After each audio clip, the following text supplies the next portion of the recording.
Nothing in Portugal stands out quite like the vibrant colours and unusual architecture of Pena Palace.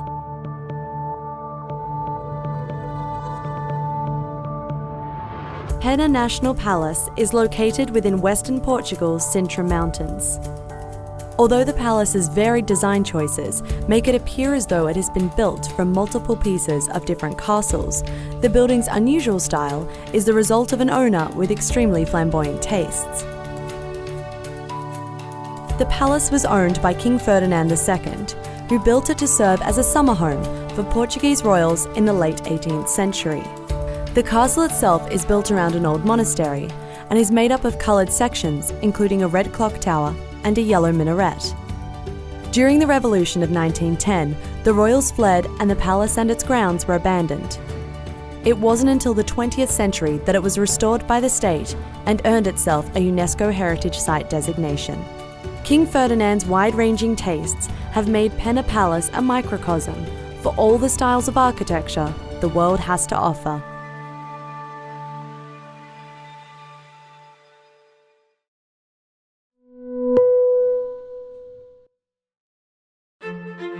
Once a hub of French aristocratic parties, this castle in the countryside lies abandoned after falling victim to a house fire.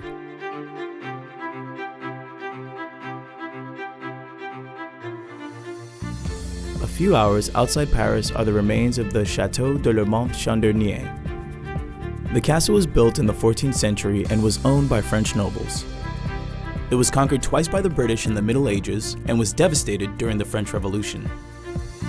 Around 60 years later, after a wealthy relative of Napoleon III took control, he restored the castle to its former glory.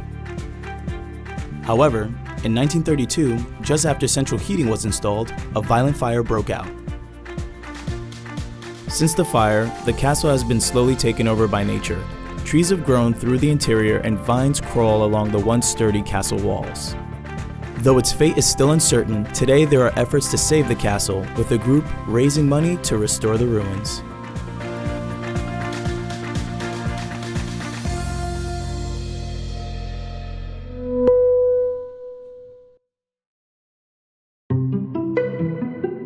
For a castle straight out of a fairy tale, look no further than the Alcazar of Seville.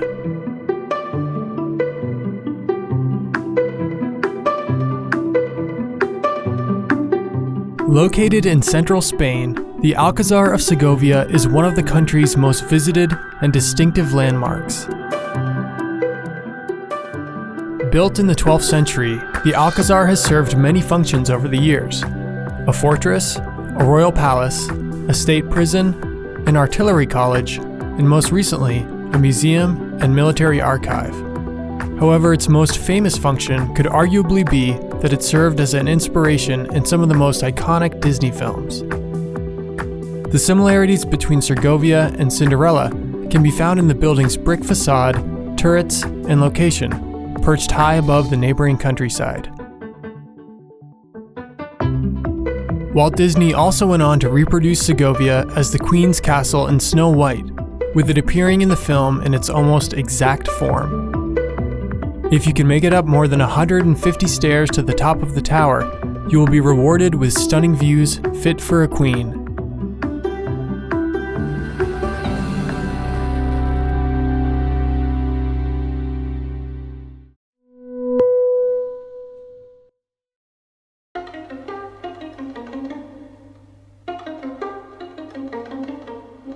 Guédelon, c'est une aventure un peu folle au cœur de la forêt bourguignonne. Depuis une vingtaine d'années, on a décidé de construire, pour comprendre, un château fort du XIIIe siècle. Le XIIIe siècle en France est une période fabuleuse. Personne n'avait jamais construit dans notre monde contemporain de château du XIIIe siècle. Donc, de la première pierre à la dernière tuile, il va falloir qu'on apprenne. Nous sommes une équipe de 70 personnes, dont une quarantaine qui bâtissent ce château fort. On a annoncé 25 ans et qu'avec cette équipe, rien n'est impossible et les rêves les plus fous sont réalisables. Alors Guédelon, il est différent des autres châteaux qui sont dans le monde, tout simplement parce qu'il a été fabriqué au XXIe siècle. avec des moyens qui, eux, sont médiévaux, hein, avec des techniques qui ont 800 ans. J'ai fait une dizaine d'années de chantier un petit peu partout en France. Alors comparer Guédelon avec ce que j'ai fait avant, ça va être difficile parce que Guédelon est un chantier qui est unique en fait. C'est de la science, c'est de l'archéologie et ça me convient bien, quoi. C'est un retour dans l'histoire que je trouve intéressant. Chaque petite pierre a été taillée. Chaque pièce de bois a été abattue à la main, équarrie à la main, tracée à la main par une équipe fabuleuse. Donc ça, c'est magnifique. Et donc là, il y a une énergie incroyable que je trouve complètement émouvante. On a un vrai château en fait et c'est nous qui l'avons fabriqué. Donc moi, je suis quand même super fier de ce qu'on fait et c'est quand même une super aventure.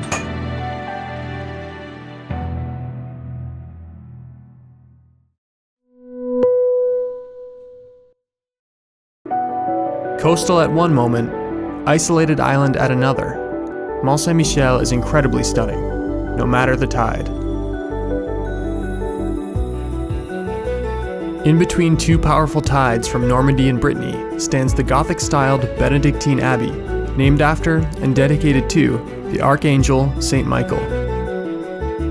Mont Saint-Michel wasn't always an island. In prehistoric times, it stood on dry land.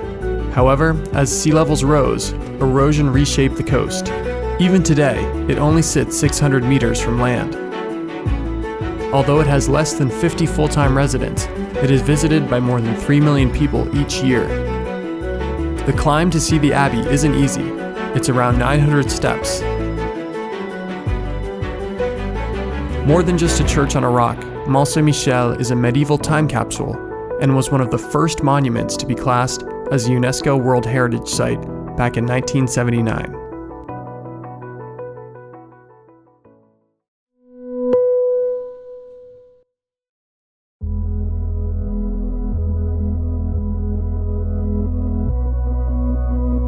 Hidden away in the Tuscan hills of northern Italy, this beautiful Moorish castle was built in 1605. But for more than 2 decades, it's been sitting empty.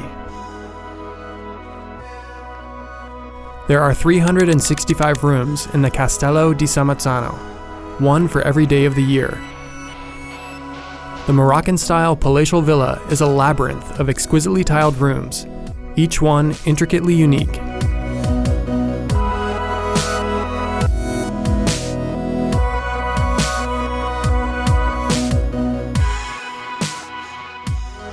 The castle was once a luxury hotel, restaurant, and bar, but closed its doors in the early 1990s. It wasn't until 2013 that a local nonprofit committee was founded to help raise awareness for the increasingly decaying castle.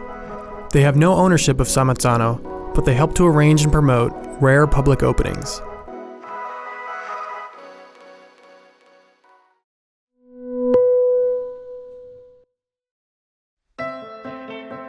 Just over 30 miles away from the Slovenian capital, this alpine lake looks like it belongs on the cover of a storybook.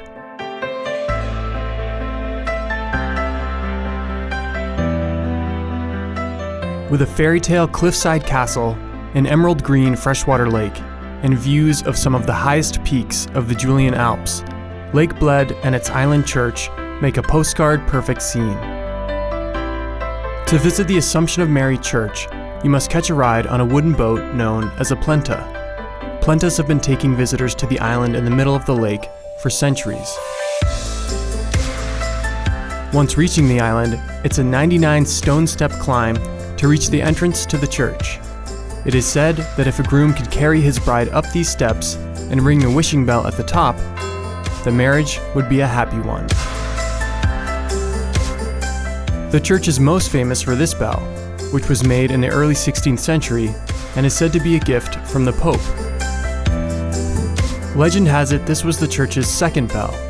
The first was bought for the church by an inconsolable widow in honor of her late husband, who was murdered and then thrown into the lake. When boatmen brought it across to the church, an unexpected storm hit and the bell sunk to the bottom. It is said, if you listen closely in the dead of night, you can hear the sunken bell ringing from the depths of this picturesque lake.